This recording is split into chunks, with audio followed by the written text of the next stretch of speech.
Yeah, hopefully this one will be very short. Just a recap on the kind of bit you missed at the end of the tutorial opening up of Watch Dogs Legion's new mission. It's not that much, but I did cut it about, I'd say, 5 minutes short because the video was getting long. So what happens after the last video is basically there's a scene where you go and basically it's a tutorial of how to hand fight, melee fight, and you fight. Actually, it's the lady who runs the bar upstairs who's a professional fighter, and she teaches you how to kick and punch and dodge. It's simple, and I'm not good at that kind of thing at all, so trust me, it's simple. Once you know what they kind of want you to do, it's very simple actually. And then you are forced to fight her to win, which is surprisingly easy. So I'm assuming she takes a dive to make you feel good, because obviously she's a professional fighter, and she would kick our arse as a newbie, especially a newbie like this guy. So, but it's an easy fight. So that's, yeah. I felt that a bit strange the first time I played it. Like, she's a professional fighter, so you fight her, and the way she goes down when you beat her, you'd think that you'd actually kicked her ass, but that doesn't seem very likely. Anyway, then you go back up to the big room. You meet Sabine again. That's the woman who started DedSec in the first beginning of the video back in time, and she's still trying to restart it now. So you have a little chat with her about what you need to do. It's pretty basic, you know, go out and find new agents and find out the people who set us up. So that's pretty basic. You say hi to the other 2 agents we have already, which are those 2. There you go.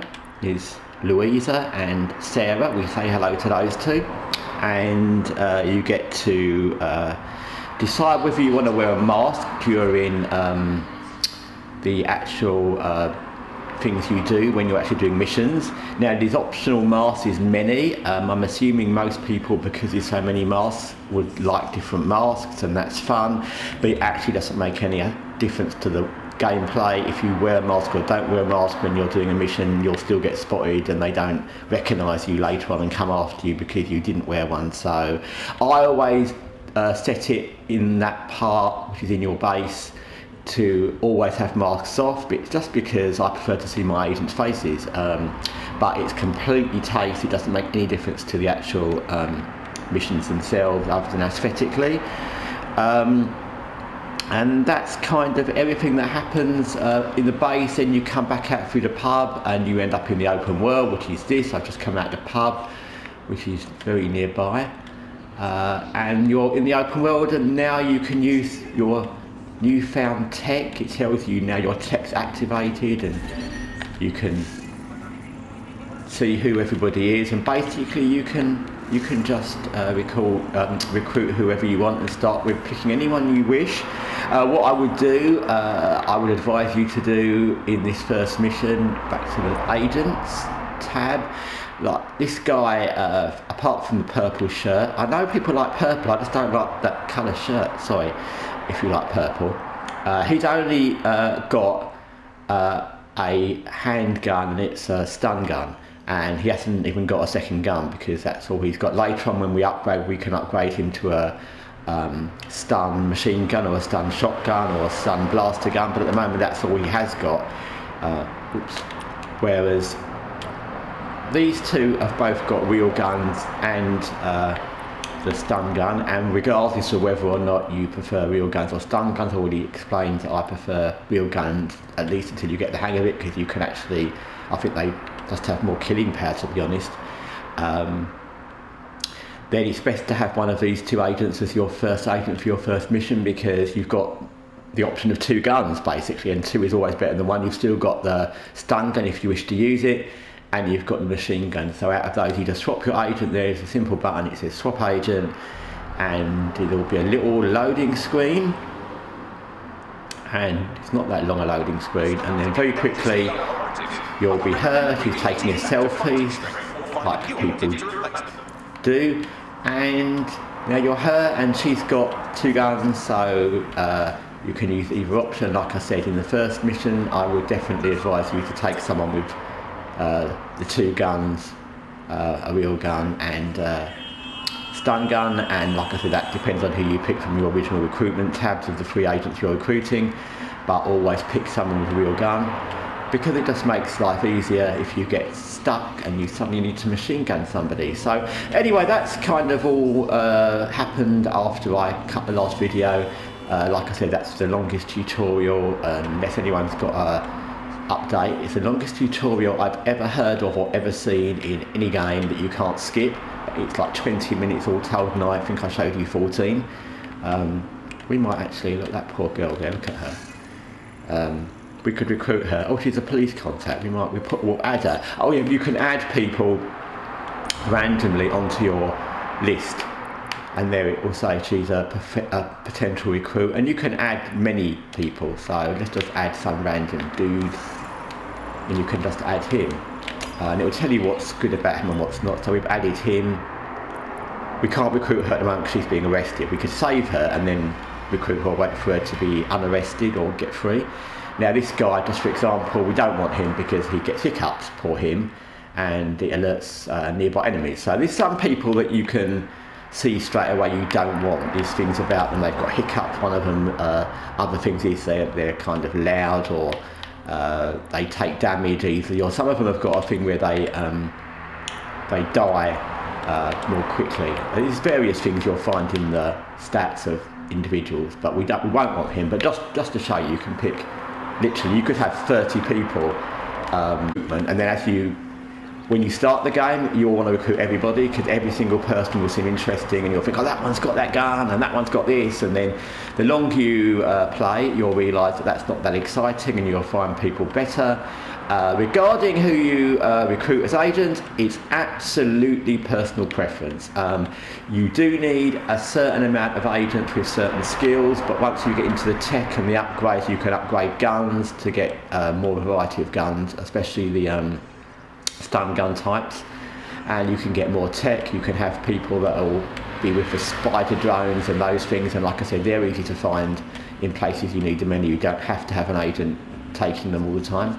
So basically it'd be choice. You can have an agency of all old people, or of all men, of all women, of all anything you want, anything that tickles your fancy. You can just go for who looks interesting.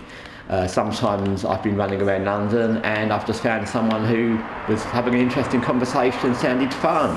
Other times like for example there, I might have picked her because she's being harassed, and I kind of thought, oh, poor thing. And so she's got a news drone, so you can just add random people, and then let's just add some people just for the sake of it. We just add her, and then she's got a motorcycle, for example.